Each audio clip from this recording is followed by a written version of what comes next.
కన్యవారి గనక చూసుకున్నట్లయితే ప్రధానంగా మీకు లాభస్థానంలో ఈ యొక్క జీవాత్మ సంయోగము అంటే రవి గురువుల యొక్క కలయిక అవుతూ గురువు మౌఢ్యంలో కూడా వెళ్తున్నాడు.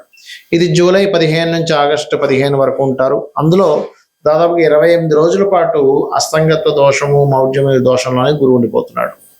మరి దీనివల్ల మీకు కలిగేటువంటి ఫలితాలు ఏమిటి, దేవతారాధన చేయాలి, ఎటువంటి విషయాల పట్ల మీరు జాగ్రత్త వహించాలి అనేటువంటి అంశాలు చెప్తుంది. నేనైనప్పటికీ చెప్పిస్తుంది సాక్షాత్ లలిత అమ్మవారిగా భావిస్తూ ఆ లలితాంబిక అమ్మవారి యొక్క అనుగ్రహం మీకు పరిపూర్ణంగా కలగాలని మనస్ఫూర్తిగా కోరుకుంటూ, ఇక్కడ ఎప్పుడైతే లాభస్థానంలో జీవాత్మ సంయోగం ఏర్పడిందో కొన్ని లాభాలను కూడా ఇస్తుంది ఈ రెండు గ్రహాల యొక్క కలయిక.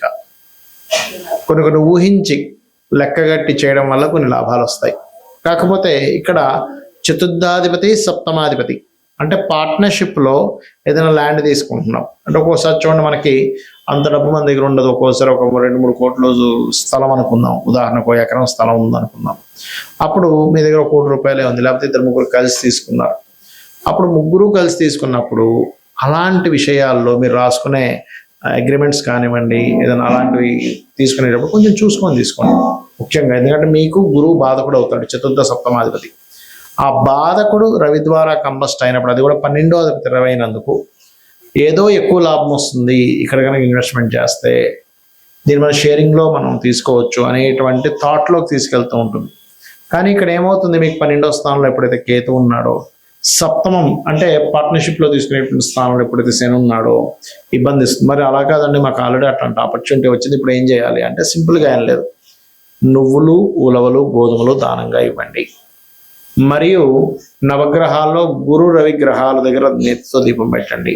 వెంకటేశ్వర స్వామి యొక్క ఆరాధన, వెంకటేశ్వర స్వామి అష్టోత్తరాలు ఎక్కువగా చదువుకోండి. దీని ద్వారా ఏమవుతుందంటే మీరు వెళ్ళి ఎందులోనో ఇరుక్కోవడం. మనం చూడండి చాలామంది 90% ఆఫ్ పీపుల్కి లైఫ్లో ఏమవుతుందంటే వాళ్ళు ఏదో బాగుపడతారనో, లేకపోతే వాళ్ళకి ఏదో వాళ్ళ పిల్లలకి ఏదైనా మంచి భవిష్యత్తు ఇవ్వచ్చనో, ఇంట్లో వాళ్ళకి ఒక మంచి భవిష్యత్తు ఇవ్వచ్చనో భావంతో కొన్ని ప్రయోగాలు చేస్తూ ఉంటారు. అంటే కొంత పూర్తిగా దాని మీద అవగాహన లేనప్పుడు అలాంటి వాటిలో ఇన్వెస్ట్మెంట్ చేయడం చేస్తూ ఉంటారు.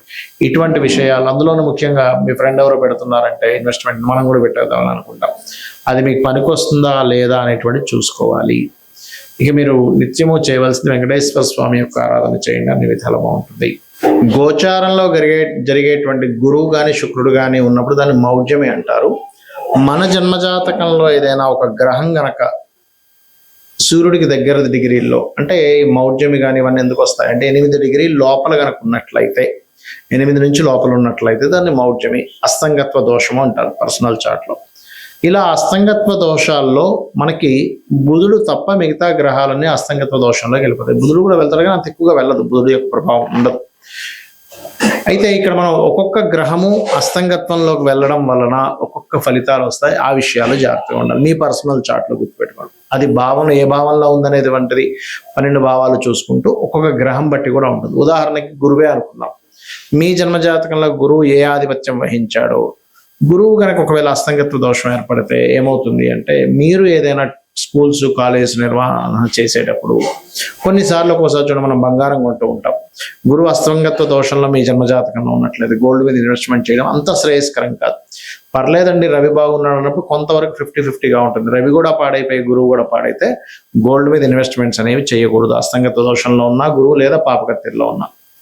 అదేవిధంగా కొన్నిసార్లు అమావాస్య యోగంలో పుడుతూ ఉంటారు కదా, అంటే అప్పుడు చంద్రుడు చాలా క్లోజ్ డిగ్రీల్లో సూర్యుడి దగ్గరికి వచ్చేసాడు, చంద్రుడేమో క్షేణ చంద్రుడే. అలాంటప్పుడు ఏంటంటే మీరు అమావాస్య నాడు పితృదేవతా సంబంధించిన కార్యక్రమాలు చేయడము. మరియు అదేవిధంగా మరొక విషయం ఏంటంటే ఇక్కడ వీటితో పాటు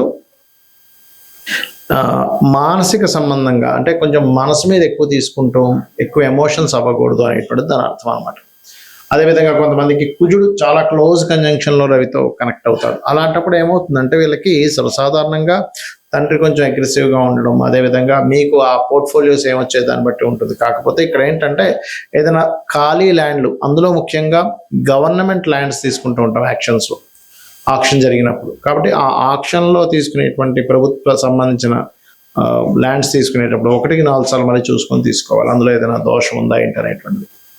అదేవిధంగా బుధుడైతే కొంచెం ఎక్కువ కంబస్ట్ అవ్వడు బుధుడు విషయంలో. కాకపోతే ఏంటంటే బుధుడు మీరు ఎప్పుడైనా గుర్తుపెట్టుకోండి, కంబస్ట్ అయినప్పుడు కొంచెం ఏదైనా వ్యాపారం చేస్తున్నారు లేదా షేర్ మార్కెట్ రిలేటెడ్ సంబంధించిన విషయాల్లో చాలా జాగ్రత్తగా ఉండాలి.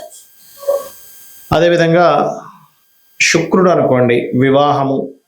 చాలా మందికి శుక్రుడు కనుక క్లోజ్ కంజంక్షన్లో కనుక రవితో ఉన్నట్లయితే అప్పుడు ఏమవుతుంది అంటే మీకు అది వివాహము, వివాహ జీవితము, స్పర్మ్ కౌంటింగ్ తక్కువగా ఉండడము, లేకపోతే కొంతమందికి లేడీస్కి అయితే వాళ్ళకి చూడండి ఒక్కోసారి వాళ్ళు ఈ thyroid related issues, హార్మోనియల్ related issues వస్తూ ఉంటాయి.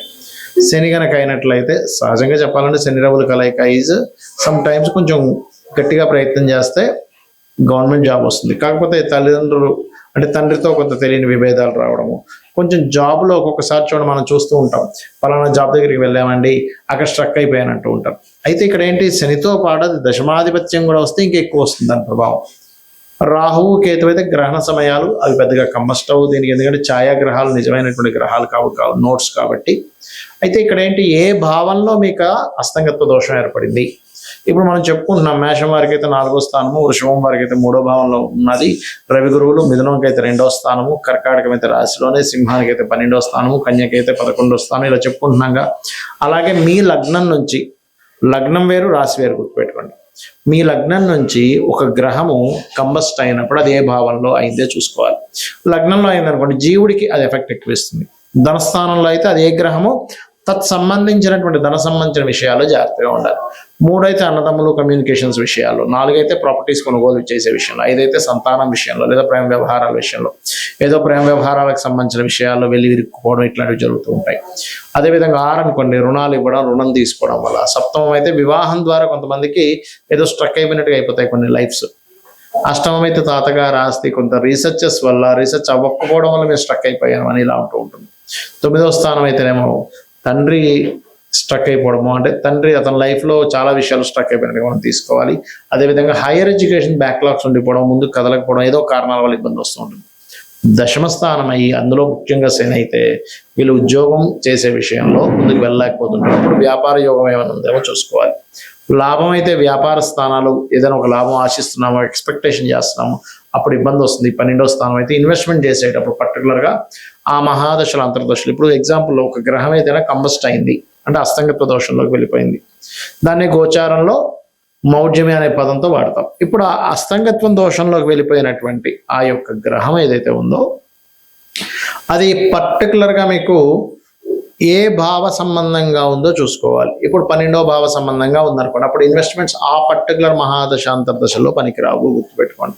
ఇది గోచార పరంగా కొంత పని చేస్తుంటుంది, దీని పరంగా పనిచేస్తుంది. అంటే ఎలా అంటే ఇప్పుడు చిన్న ఎగ్జాంపుల్ చెప్తానండి మీకు. మీరు ఒక ప్రాంతం నుంచి మరొక ప్రాంతానికి వెళ్ళాలి, దానికి ఒక 3-4 వేస్ ఉన్నాయి వెళ్ళడానికి, కానీ 3-4 త్రోవలు ఉన్నాయి. కానీ మీరు వెళ్ళే త్రోవ మీకు ముందుగానే ఏమంటే అక్కడంతా వర్క్ నడుస్తుంది, రోడ్ అంతా క్లోజ్ ఉందని ఒక 2-3 కిలోమీటర్ల ముందే తెలిసింది అనుకోండి, మీరు ఏం చేస్తారు, అమ్మ అటు వెళ్తే కష్టమైతే అయితే ఇంకో రూట్లోంచి వెళ్ళిపోతారు. ఎలాగైతే మీరు వెళ్ళేటువంటి జర్నీలో కార్లోనో బైక్ మీద వెళ్ళేటప్పుడు ముందుగా తెలిసి అంత దూరం వెళ్ళి అయ్యో బ్లాకేజ్ ఉందా అని వెనక్కి వచ్చి మళ్ళీ ఇంకో రూట్లో వెళ్ళడానికి ఎలా అయితే మీకు పెట్రోలు, మనీ, శ్రమ సేవ్ అవుతాయి, ఇది ముందుగా తెలుస్తాయి. అలాగే జ్యోతిష్ శాస్త్రంలో కూడా మీకు పలానా మహాదశ అంతర్దశ వస్తుంది, ఇది ఇక్కడ కంబస్ట్ అయ్యి ఉంది, లేకపోతే ఈ గ్రహం ఇలా ఉంది, కాబట్టి మీరు ఈ విషయంలో జాగ్రత్త తీసుకోండి, ఖచ్చితంగా బాగుంటుందని చెప్పేదే జ్యోతిష్ శాస్త్రం. కాబట్టి ఈ విషయాల్లో జాగ్రత్తలు తీసుకోండి, అన్ని విధాలా బాగుంటుంది. శ్రీమాత్రే నమః.